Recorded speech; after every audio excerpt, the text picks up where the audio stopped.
Lali, I want to ask you, can you tell me about your story or tell us about your story? Kasi sabi mo, you started from an aviation industry and then you also said nung nag-tayo na engineer ka na. And yun nga, I want you to share it with everyone kung ano yung background mo. I work in the aviation industry. I came from the aviation world. It's my first career since I graduated college back in 2016.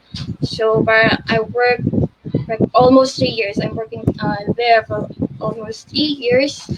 Started with Philippine Airlines. So, I worked as a ground attendant in the airport. So, basically, yung mga nag-check-in sa inyo, mga nag-announce sa boarding gate, or mga naghahanap sa inyo pag delayed kayo or late kayo sa flight nyo, yun. Kami yun. For like almost 2 years. And then, I also work with Lufthansa services, dyan sa Alabang. But this time, more on like PTO side kasi we handled general reservations. Pero through phone calls and, back end. And then I also tried working in a travel agency in Makati. Pero parang months lang ako tumagal doon kasi that time parang ayoko talagang mawala sa aviation industry kasi that time talaga it's my first love, it's my home. Parang sabi ko sa sarili ko na kahit anong job basta as long as nasa aviation industry ako will be fine, sabi ko yan. But yun, nung una okay siya, but habang tumatagal kasi I'm seeking for financial stability, which alam ng karamihan if ever na meron dito from aviation na hindi ganong ka okay yung compensation in the aviation industry unless talaga na direct ka with the airline. Yan kasi I'm working pala with PAL before but under ako ng agency which is Macro Asia. So it's like earning 15 to 16,000 a month. So that's around 7K or minsan 6K per 2 weeks. So that's why that's why I transferred with Lufthansa. Kasi with Lufthansa, from 16K, I will be able to earn 18K. So like that's additional 2,000. So parang, okay, ito medyo mas lumaki ng konti. So sabi nila pag tumagal, may increase pa. O sige, sabi ko, pwede ko to. But, parang hindi talaga siya para sa akin kasi nasanay ako sa airport, personal interaction, ganyan. So, hanap pa din ako. Then, with Makati naman, sobrang hirap papasok ako ng rush hour, then uwi ako ng rush hour, tapos I'm earning like ganun lang din around 18K. And then, lastly, I tried na sabi ko, I need something na, yun nga, makakapag-provide sa akin ng stability. So, I decided to invest with ground schooling. So, as a flight operations officer, parang mag-aral ako ng 1 year. Parang it's around 45,000 na investment. And then, mag-training ako. And then after that, take ako ng license.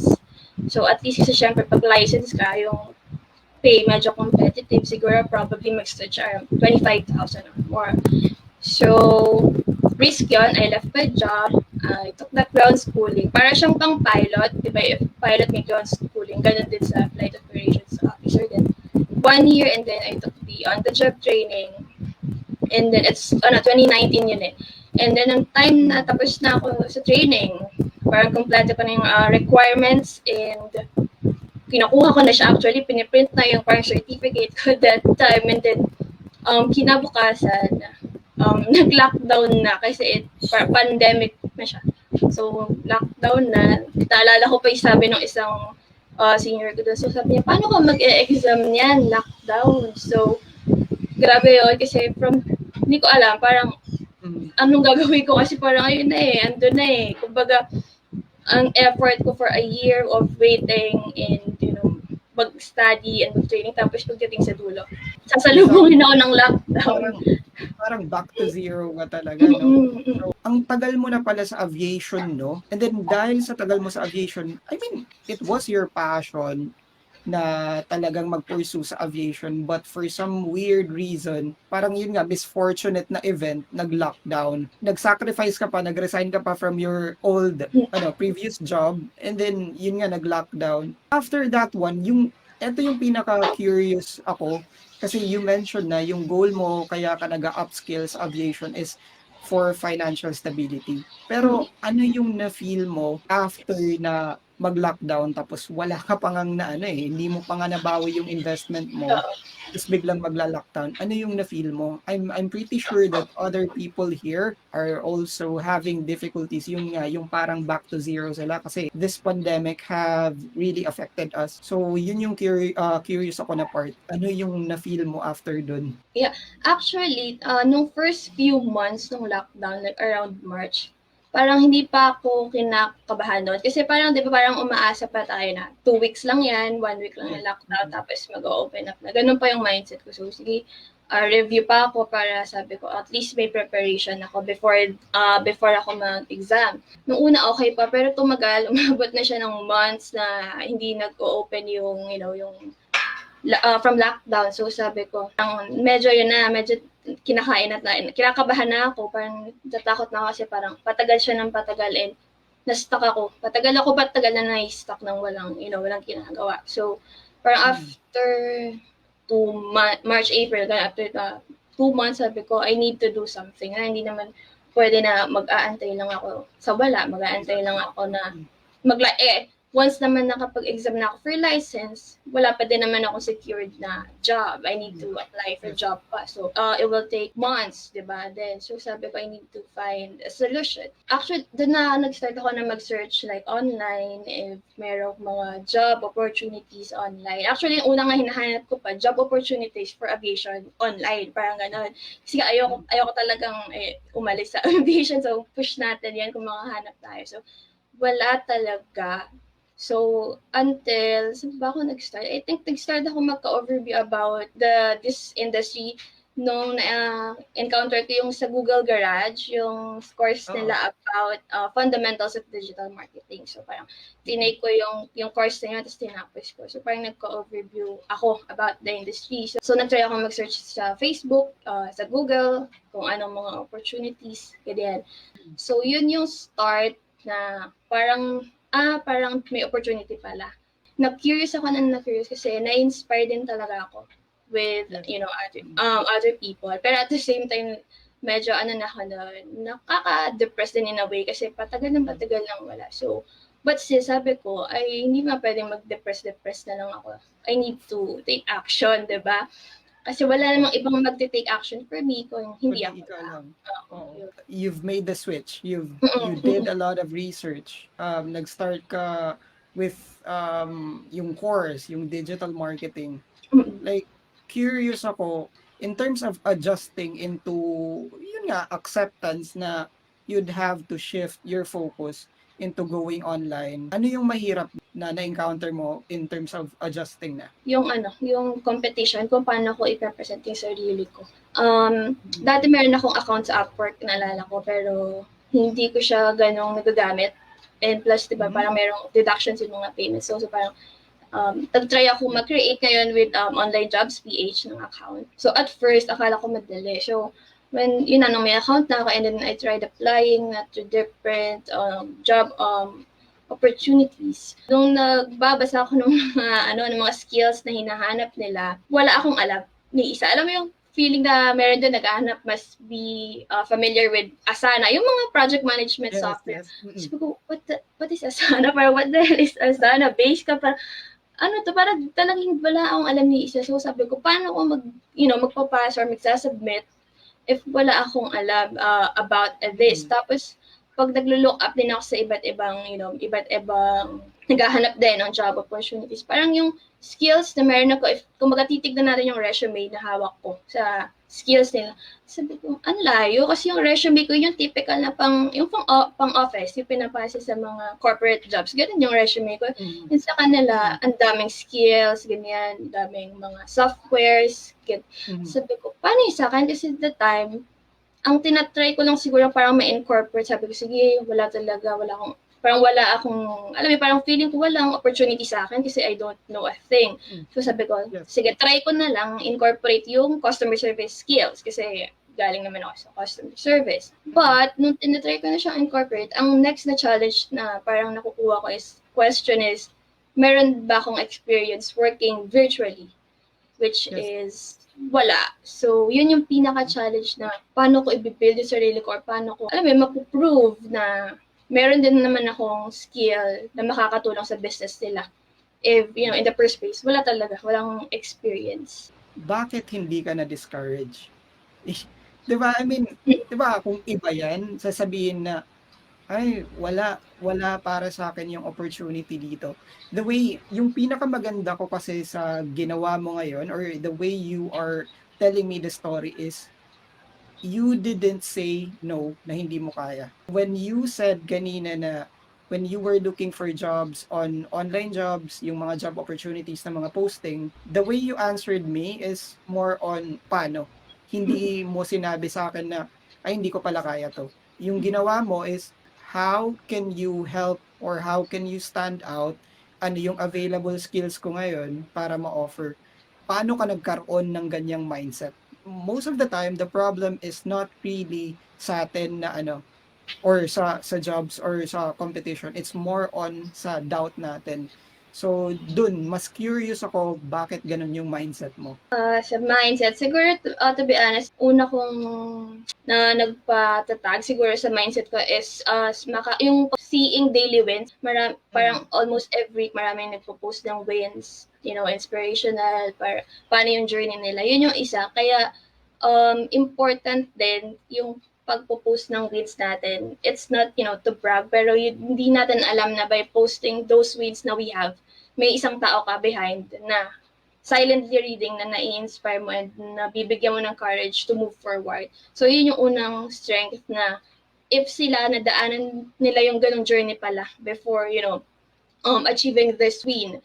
So, parang kaya ko din. Ganon. And then, second mindset siguro is, if hindi kasi ako magti-take action, walang mangyayari. If magpapakain lang ako sa, doubt, sa discouragement, or sa fear, may times din naman na may fear, may doubt, but at the end of the day, kailangan mo siyang talunin ng, by taking action, na kailangan mo mag-take action in order to move forward, or else, mas stuck ka lang dyan. Kasi fear and, yung mga challenge will always come through naman. Hindi yan mawawala. So, the question is, gusto mo lang ba magstay sa situation na yan or you want to surpass that and move forward? So, ayun, I always choose lang na to move forward every day. Di ba sabi mo wala kang clue sa Asana? Ano yung masasabi mo sa mga tao na walang clue sa tool? Ano yung advice mo sa kanila? Yung parating mag-excuse, kasi hindi ako marunong ganito so hindi yan para sa akin. Learn it by doing it. Saramihan actually ng tools na marunong ako ngayon, natutunan ko lang siya habang ginagawa ko siya. Kasi more on, ganun ako matuto, more on, kailangan magawa ko muna siya. So, I think hindi excuse na hindi ka marunong. Kasi, ang best friend ko lang that time, na talagang super wala pa akong alam, YouTube, Google. Until now, yun yung best friend kong dalawa. Kasi meron pa din naman tayo ma-encounter na hindi natin alam, ganyan, or Exactly. mga bagong tools. Kasi lagi naman may changes So, pag may hindi ako alam, YouTube, Google, or if not, if hindi kaya naman ng research, andyan naman tayo, andyan ka, yung support group, mga experts na pwede kong i-ask ng question. So, I think yung pagiging hindi well-versed in one tool is not an excuse na na maging dahilan para hindi mo ma-achieve kung ano man yung tinatry mong i-achieve. Kasi, compared to old days, meron tayong internet, meron ng YouTube, Google. So, it's easy naman na to seek help din from others. Okay, decided ka na. You are one person na nagse-search. Na-inspire ka to take action to shift from the aviation into digital era or digital world na mag-online ka working online. So siguro eto din yung struggle ng iba. And I'm sure you've already overcame this. When you started doing the prospecting or yung paghahanap ng client, ano ba yung parang naging confusing sa'yo? Ano yung parang naging mahirap in terms of finding client? Unang naging confusing actually sa akin is the difference between freelancing tsaka sa home-based jobs. Kasi parang I thought before, basta nagtatrabaho ka from your home, that's freelancing. Okay. So, di ba, parang ang naalala ko na ang first na nakuha kong job na the client is a 9 hours shift. Then, parang compensation lang niya is around like $300 a month. So, parang same lang nang nakukuha ko with PAL. So, sabi ko, nung una, okay siya kasi ito na, parang may client na ako. Ganun yung mindset ko dati na working from home ako, so this is freelancing. Then, I realized, as I go along, sabi ko, I'm still working 9 hours a day. Tapos yung compensation ko, same lang din naman ang nakukuha ko before with PAL. So, sabi ko, this is not what I want. So, parang mas nag-research ako and yun, dun ko nalaman na this is not in freelancing, gusto na hawak natin yung time natin. But still, sabi ko, I'm still working 9 hours, more than pa nga minsan. So, yun yung una na experience ko. And then, as I move forward naman, siguro ang isa sa naging challenge is, sino ba yung hinahanap ko? Kasi balawak eh, ang daming prospects na pwede nating maging prospect. Pero, sino ba yung hinahanap ko? Yun. Hindi ko alam kung saan ako pupuntang platform. Kasi wala akong clarity. So, sino ba talaga yung gusto kong gusto kong tulungan, di ba? Kasi sobrang daming business. So, yun yung unang challenge talaga na, sino ba yung hinahanap ko? So, paano mo hahanapin yung isang client? Paano ka magpo-prospect in the first place, hindi mo alam. Paano mo siya na-overcome? Ano yung ginawa mo ba? Meron ka bang ginawa na nilista mo kung ano yung ideal mo when you have like, sabihin natin sa business mo, ganitong oras lang ako dapat mag-work, mga ganyan. May ginawa ka bang activity na ganyan? Find your market first and then find your skill. Yun, parang sinundan ko yung mga units doon and then talagang sinulat ko kung sino ba yung target market ko, yung skill na gusto kong i-offer. And then, slowly na nagkakaroon na ako ng clarity on what I want. But, to be honest naman, until now, hindi pa siya ganun yung possession ko, hindi pa siya ganun strong. But, compare naman before, ngayon, meron na akong clarity on who's my target and then, parang which skill na gusto kong i-offer sa kanila. You're from aviation and bakit ka napunta sa landing page design? Bakit dun? Sa dami-daming skill, bakit sa landing page? And then, hindi ka ba nagkaroon ng parang doubt na kaya mo ba to? Kasi merong iba na ang gagaling na, tapos yung normal, yung typical na, kasi hindi maganda yung work ko. Ano yung mindset mo? Bakit yun yung pinili mo?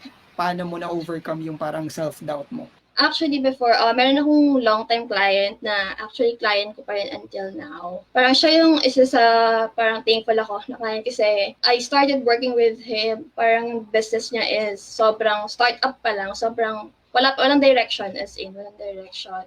And yung mga parang marami kami na-hire that time. But yung mga kasama ko before, wala na sila. Parang ako lang yung nag-stay with him. So, expected, magiging ako ng one-man team kasi parang startup business siya. So, parang nagre-rely siya sa akin. So, lahat ng skills na parang kailangan niya na ibato niya sa akin, inaral ko.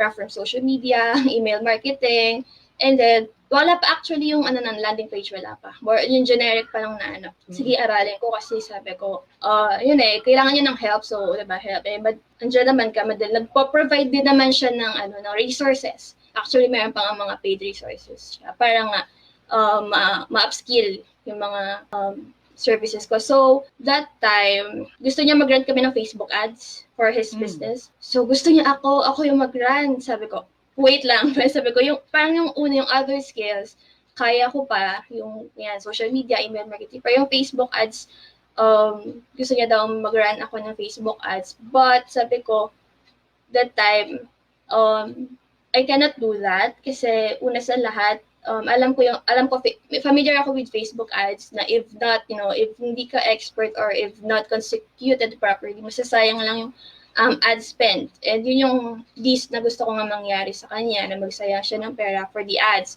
So parang talagang sinabi ko yun sa kanya na parang tinanggihan ko siya directly. Sabi ko, I understand na ako yung parang sa akin ka nagre-rely. But for this, I think we need to find someone na expert. Ngayon, okay, sabi niya, sige, hanapan mo ako. Ngayon, so, sige, hanap ako. Luckily, that time, meron na akong acquaintance. He's a Facebook ads expert, pero ang target market niya is real estate. So, parang nagtry lang ako mag-reach out sa kanya.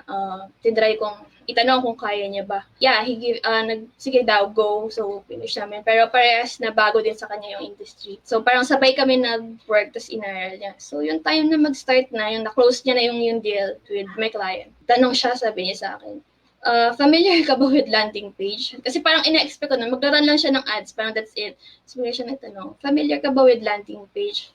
Sabi ko, ano yun? Parang sabi ko, ano yun? Sabi ko, ganyan. Kasi I was thinking na yung ads, magdadirect lang sa website ni client ko. At the time, yun yung mindset namin, parehas ng client ko. So, yun, siya yung nag-provide sa akin ng overview kung ano yung landing page, kung bakit, ba't kailangan yung landing page, kaya. Until, nung nalaman ko siya, so, syempre, hindi pa inaral, parang tinanong ko siya, so, saan kami pwedeng gumawa? So, si client ang tinanong saan tayo pwedeng gumawa. So, siya din yung nag-introduce sa amin ng ClickFunnels. So, si client ko naman, sige, go purchase agad. O, yan, bigay sa akin. Haralin mo yan. Parang bigay mo yung kailangan ng yung Facebook ads expert. So, okay, sige. So, aral ako. And then, una sabi ko, parang na-overwhelm ako. Sabi ko, grabe, parang kaya ko ba to? So, sige, yun yung una kong sinusundan na path. Kasi akala ko sa yun na yung landing page. Habang ginagawa namin yung ads, yung project for my client, sabi ko, hindi ito. So, ini-stock ko nun si Ate Bea, and then, nakita ko yung live mo. Yung dati mo pang, parang nag-guest ka somewhere, isa siyang live, tapos guest ka. Nung pinanood ko yung live mo, tapos alam ko may link dun may link ka dun. Tapos chinat kita nun. Oo, alam ko.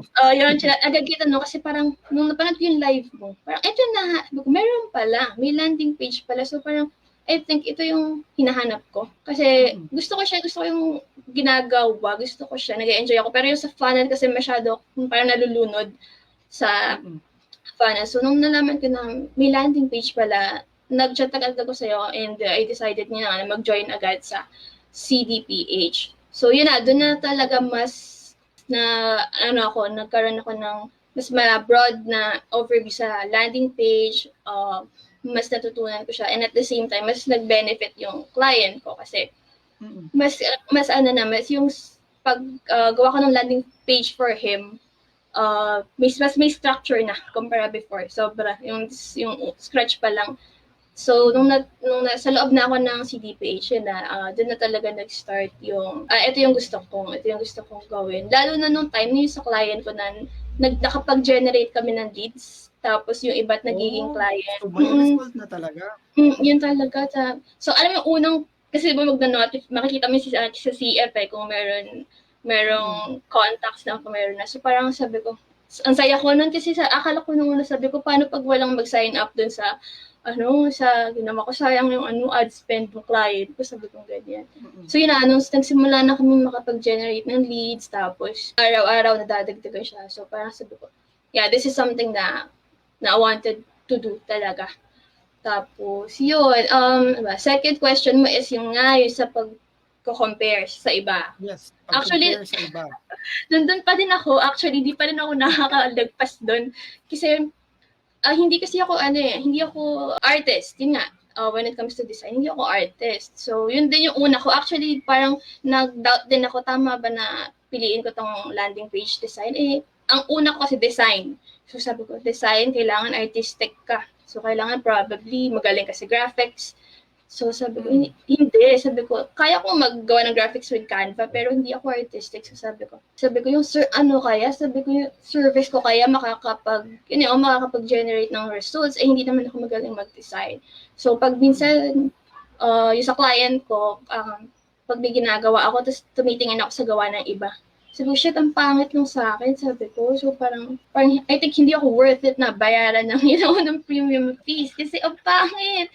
So, pero at the same time, may isip ko, nakakapag-generate naman ako ng results. So, yun, buti na lang, at least yun nga, you have this group na nagkaroon ako ng clarity na, as you mentioned before, aesthetics is just a bonus. Kasi ang goal naman na services natin is to provide or to generate results and to help the businesses, ng clients natin. So, yung aesthetics, bonus siya. It's a good thing if you're good at it. Wala, di masama yun, di ba? Kasi, if you can generate results, tapos magaling ka pa sa design, then you're a combo ka. But, aesthetics, dapat hindi yun yung focus natin. Kasi the focus should be the results na ma-generate mo sa landing page. Kasi nga, what if you have the aesthetics, you have great designs, but the structure or yung framework, hindi mo naman na-apply, and then at the end of the day, hindi naman nakakapag-generate ng results. So, what's the sense of the aesthetics? Hindi naman siya for display eh. So, focus first na makapag-provide tayo ng results. But then again, if you can do both, and then that's great. That's great. Kahit na feel mo na pangit yung design mo, it doesn't matter kasi sa clients, they didn't build their business to be a non-profit. Yung goal mo dyan as a landing page designer is to help them get leads or sales. And minsan bonus talaga yung design. Are you charging higher than $50 or not? Oo naman. Yes. Yes, kasi yun, parang when you know the value kasi ng service na ino-offer mo, you can charge higher as long as alam mo na your service can help the business, scale, 'di ba? Why not charge? For other people right now na feeling nila pangit yung design nila, you are constantly saying that to yourself. Yung iba kasi hindi sila kumikilos unlike you na kahit may insecurities ka sa gawa mo, you still pursue doing it. How were you able to do that? Kahit insecure ka sa gawa mo, napupursu mo pa din, like nagko-continue ka pa rin. Ano yung parang logic dyan? Ano yung mga ritual na ginagawa mo na other people can benefit? Siguro, una, I keep reminding myself kung ano yung natutunan ko from you and from the group na wag ako munang mag-focus sa design whenever I'm building a landing page. Well, of course, yung structure, but dapat, the focus is yung paano help yung design ko to the business owners na tinutulungan ko. Siguro, more on, pinoposition ko yung self ko na if I'm the customer, parang ganyan, if I'm the audience, and then land ako sa landing page na I'm building, mapapasign up ba ako?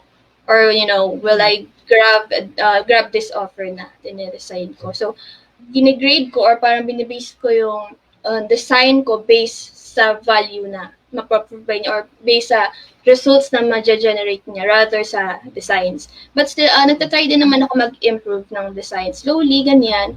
But what I did kapag ganyan, yung parang medyo naka-cloud yung mind ko na ang pangit ng gawa ko, parang ganyan. Nagme-message ako sa iyo, sa iba, sa other friends, kay Ate Jessica, ganyan.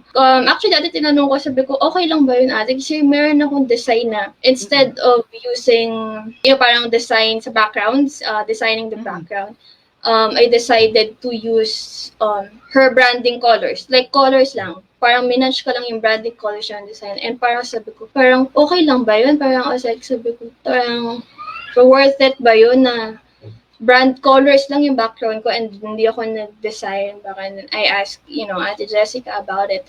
And sabi niya, okay lang naman yun. Kasi nga, kung makakapag-generate naman ng results yung ginawa mo, yung design mo, so why not?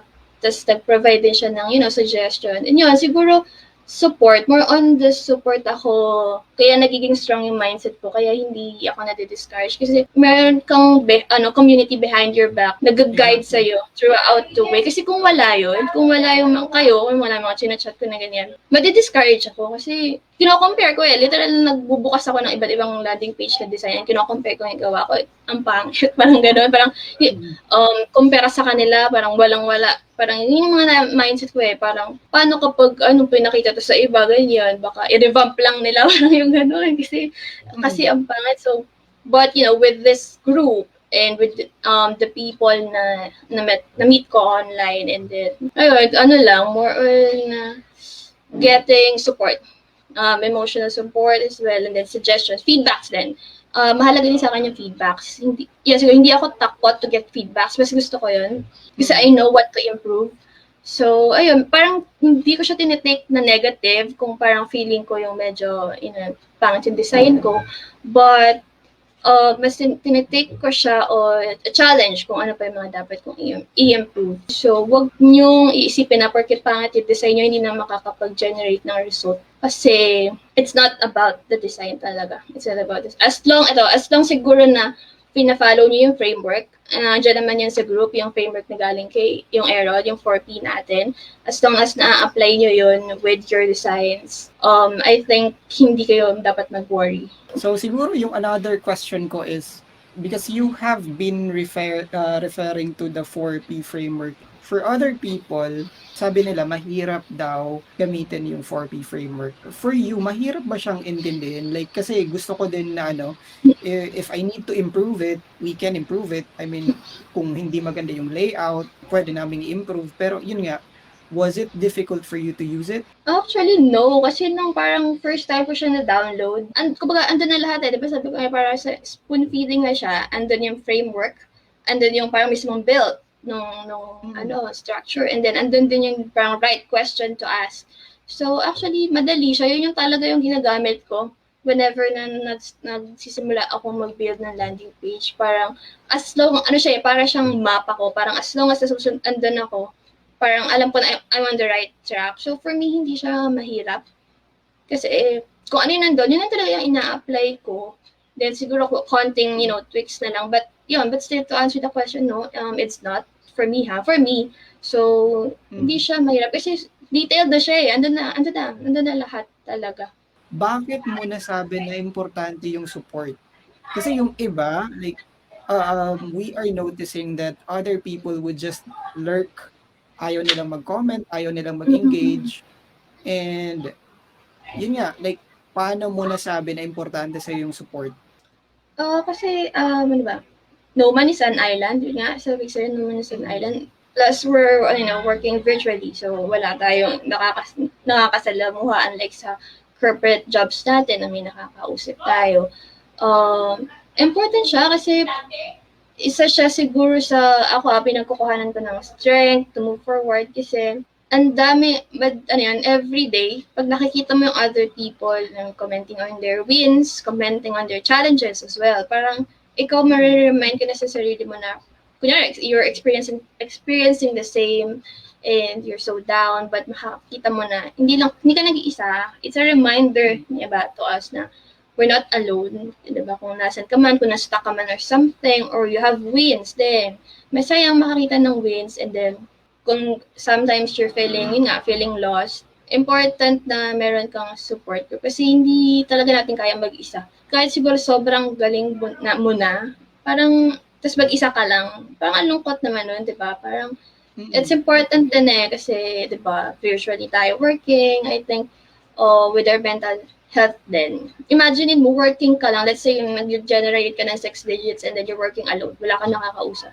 Yun, so yung group natin, yung daily comments natin, yung daily challenges, wins, important siya kasi habang tinatype mo yun or habang, nagko-comment ka, it's a reminder to yourself din na, uy, may win pala ako this week. Parang, Exactly. may challenge pala ako na kailangan i-surpass, and may ibang tao din pala na may challenge din na kailangan i-surpass like me. So, parang more on, reminding ourselves din talaga every day. Kasi if not, kunyari this week, busy ka, ganyan, and then kung wala yung engaging session natin, posting wins, minsan makakalimutan mo na may small wins ka pala na you need to celebrate. Kasi kunyari, parang bombarded ka ng client work, and then nakakalimutan mo na, I have this small win pala. Parang, I helped someone today pala. I inspired someone today pala. So, malaking tulong siya. If you want to go fast, do it alone. But if you want to go far, you do it with a lot of people. And if you are inside a support group na same yung culture na na-create nyo or same yung mindset nyo, dahil nga na parang nagko-collate lahat yung challenges and also the solutions, mas magiging mas mabilis ka pa, and at the same time you guys are growing together and mas faster pa, and yun nga, mas lalayo kayo. So siguro yan yung pinakamatinding lesson na I've learned from you. Ano yung current na challenges mo? I know you mentioned all about na meron kang 4 clients ngayon, and you also shared with me na yung dating monthly income mo, you can get it in 1 week lang, 'di ba? Mm. And as in, if titingnan ng iba yung possibilities, sobrang laki ng possibilities, right? You just have to take Sobra. action. Mm. Siguro yung question ko talaga sa'yo is, ano yung current challenges mo? Kahit may 4 clients ka na ngayon? Yeah, yung current challenge ko talaga nga sinabi ko kay Errol is yung positioning ko. Ano naman I'm not an expert. Sobrang beginner pa ako. Siguro na andun lang ako sa part na nag-move forward ako. But magulo pa yung positioning ko. Natatempt pa rin ako to get hourly rates. Pero ano naman, hindi naman siya lowball. But still hourly rates, and then natatempt pa rin ako to jump on different projects. Kasi nag-enjoy din naman ako gawa ng graphics, ganyan. Marketing din, email marketing, na-enjoy ko din kasi. So, magulo pa, di ba kasi nga, dapat we should focus on one skill and one market talaga. And then, we master it. But ako kasi I tend to, jump on different projects. So, parang ang naging nangyayari, I'm over all the place. So, wala akong namamaster talaga. I'm trying na mag-dedicate talaga ng hours na i-master yung landing page designing. But still, nako-consume pa din yung oras ko ng iba kasi I need to learn other, skills na currently binibigay ko sa mga clients ko. So, yun yung mga challenges talaga na gusto ko. Yan, tsaka yung market ko. I think malawak masyado yung market ko kasi ang ginugol ko parang is health, wellness. So parang ang nangyari, ang dami kong pinasok, diba? Health, wellness, ganyan, fitness. So ang dami kong pinasok from fitness, skincare. Kasi sinasabi ko, pasok naman siya health, wellness. So parang justify ko. But I mean, alam ko naman na yung market ko is masyadong malawak. So yun yung mga talagang gusto kong i-correct, the positioning. Mas gusto kong mag-focus sa mga smaller market, and then focus on the skill, which is nga, landing page. But, yun, again, yun nga, so busy ako ay hindi ako makapaniwala na, nag-start lang kasi talaga ako totally like August. Tapos, so half a year. Year lang. Like, I still remembered your message na nag-thank you ka sa Facebook page ko. Thank you sa framework, mga ganon-ganon. And tama ba yung ginagamit mong tool? And I was like, teka, bakit nag-message yung taong to? Tapos biglang like sobrang dami ng questions. Pero yung pinakamaganda ko is your questions was relevant to your client. You never ask a single question na related sa aesthetics, which also led me to reply. Kasi nga, as what I've mentioned, always, aesthetics is just a bonus. And yun, parang ang bilis din, you've started being part of CDPH. Yun nga, I still believe na it was around September or October, and ngayon you are getting tons of clients and consistent na siya.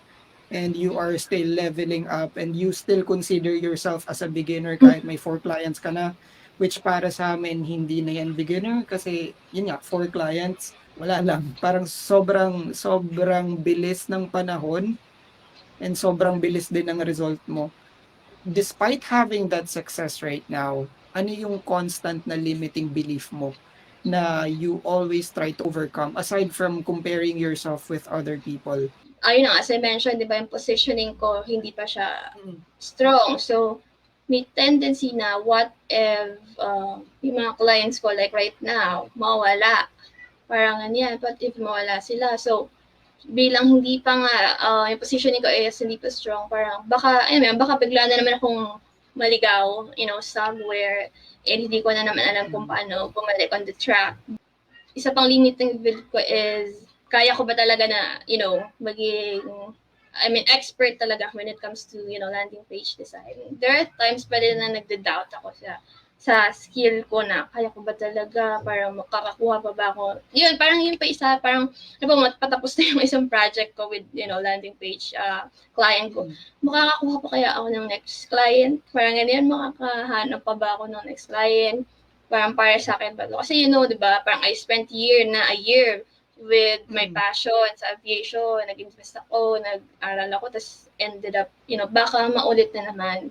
Yun talaga yung mga fears ko na what if one day, this is not for me pala. Pero what I learned is, kaysa isipin ko ng isipin yun, why not take action today? Kasi yun nga, yung isang email mo kahapon is, ang ganda ng meaning yun. You mentioned that we create our own luck. Diba? Yung mga, yung Tale of Two Brothers? Yeah. Yung mga achievers or yung nakaka-achieve on something is yung mga tao na continuously taking efforts and actions to achieve what they want. So, kung takot ako mawala to, di ba? Kung takot ako mawala ng client, so what do I need to do? So, I need to, upskill myself even more and then provide value, of course, with my audiences as well. So, nasa sa atin din talaga. If we don't want to lose something and we work hard, for it. Yung na-learn ko ngayon sa'yo is that if I will summarize it into like a single sentence, you don't think too much of the negative things. You focus yourself, you focus your time and your mind into something that you can control, which is you taking action, which is you chasing what would be good for you. Hindi mo problema yung wala pa dyan. Say for example, nag-what if ka in a sense na baka mawala si client and then mag-back to zero. Instead of dwelling on that negative thought, yung ginawa mo is you focus yourself into something na you can control. Paano mo pa ma-upskill? Paano mo pa ma-provide ng value si client? Guys, if you can comment the one takeaway you got from Lallie, what would it be? Kindly comment down below. Like what Lallie mentioned a while ago, it's very important to comment kung ano yung parang challenges mo or yung mga na-learn mo kasi it means that you are also inspiring people and at the same time, you are reminding yourself that you have learned something or you have got something. So, in terms of establishing rapport with a client na message mo, wala ka bang challenge na encounter dun? Meron. When I was starting, parang diba connect, ganyan, message. Diretso pitching ako. As hindi naman diretso, pero sa message ko, pag binasa mo yung message ko, talagang meron siyang pitch in a way. So, isa agad yun na minus points for, for prospect. Kasi mararamdaman nila yun pag nagpipitch ka agad. So, if you remember, and nagtanong ako sa'yo doon, meron ako yung naging client ko before, unang message ko sa kanya, nag-try ako mag-pitch, nasnab lang ako. So, parang, ginawa ako, chinirleading ko siya pabalik. Tapos, nag-message ako sa'yo nun, paano ko mabibuild yung rapport. So, I remember yung mga advices mo sa akin doon. Yung mga questions na minessage mo sa akin, talagang hindi mo kinapi-paste, pero ginamit ko lang siya. Yung mga what if, yung what if, ganyan, we build something, ganyan. Parang, yung mga script mo kasi, literal na, no pitch. And pag binasa siya ni client, it shows concern for him or her, for the business. So, sobrang effective doon. So, sa'yo ko natutunan yung how to, properly build na report na don't pitch talaga at first, but yun nga, sabi mo, use yung what if questions in our advantage and sobrang effective doon. And what you've said right now, when you ask questions, it shows concern. So, saan ba yung totoo?